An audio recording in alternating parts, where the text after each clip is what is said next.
The other day I got an email from one of our more faithful correspondents who reminded me we haven't been doing a lot of black on white murder stories around here lately. And he'd been piling up in his email box, so he sent me a lot of them, and I acknowledge, yeah, we don't do them that much because they're tough to do. We do them because they're tough to watch.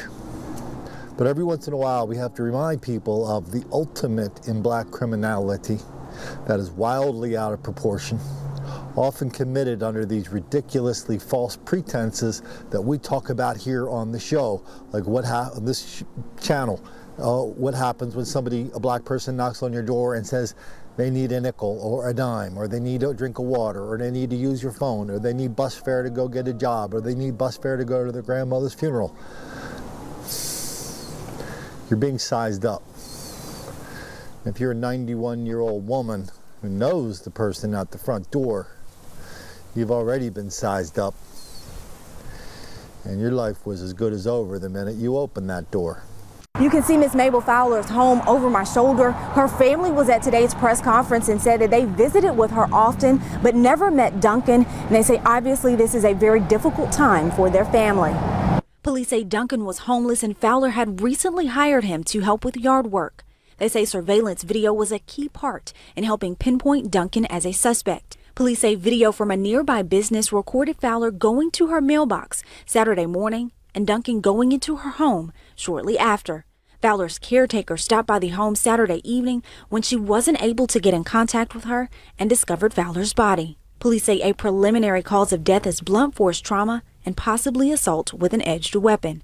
Fowler's family say knowing how she may have been killed has been one of the most difficult parts of losing her. This type of death is entirely different, because I have been in that room with her, symbolically speaking, and walked through that thing, seeing what she went through.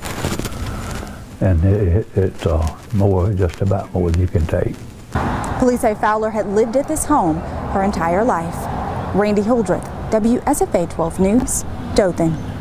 And police say the motive may have been robbery. They are also looking for a black book bag that may have belonged to Duncan. If you see it, contact police. Here's a story out of South Carolina. One of the fellas raped and attacked an 85-year-old white woman. So my question is this worse than murder?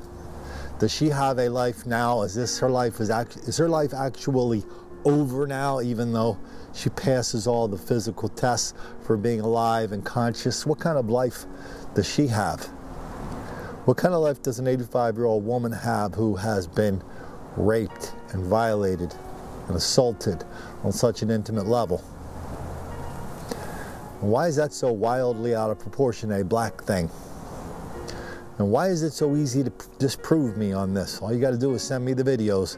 White people going around raping old white chicks, raping old black chicks. You tell me. You can't.